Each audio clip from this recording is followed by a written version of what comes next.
Hello students, how are you? Hope you all are doing well.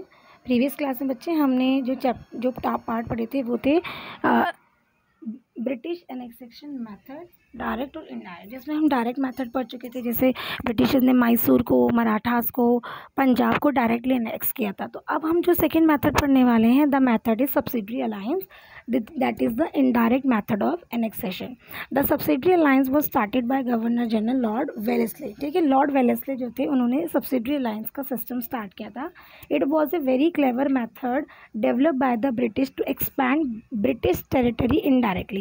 ठीक है, ये बहुत ही चालाकी से स्टार्ट किया गया मेथड था, डेवलप किया गया मेथड था, जिसमें ब्रिटिश टेरिटरीज जो है वो एक्सपैंड हो रही थी, बढ़ावा मिल रहा था, ब्रिटिश टेरिटरीज का एक्सपेंशन हो रहा था, लेकिन इनडायरेक्ट मेथड से। अंडर दिस सिस्टम क्या कहता है ये system? The British promise to protect the Indian states by stationing their army in the rulers territory. ध्यान से सुनेंगे सभी। इस सिस्टम में ब्रिटिशर्स ने इंडियन स्टेट्स को ये प्रॉमिस किया था कि वो उनके टेरिटरी में आर्मी रख कर जो है उस स्टेट को प्रोटेक्ट करेंगे। ठीक है, in return the Indian state had to make payment for their upkeep. लेकिन इसके बदले में इंडियन स्टेट्स को ब्रिटिशर्स को पेमेंट देनी पड़ेगी।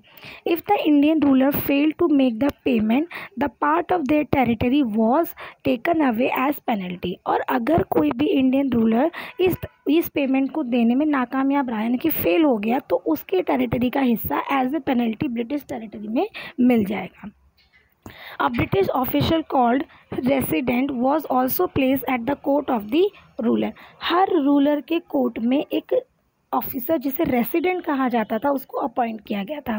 The resident was suppose to give advice to the ruler. उस रेसिडेंट का काम शासक को, राजा को एडवाइस देना था, but in reality he interfere and dominated the ruler.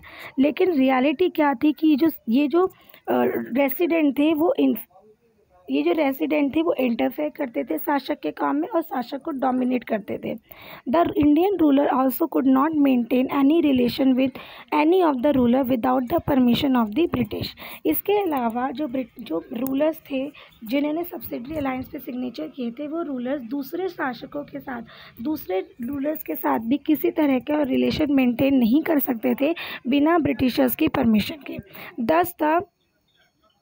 Thus, the ruler lost their right of independent decision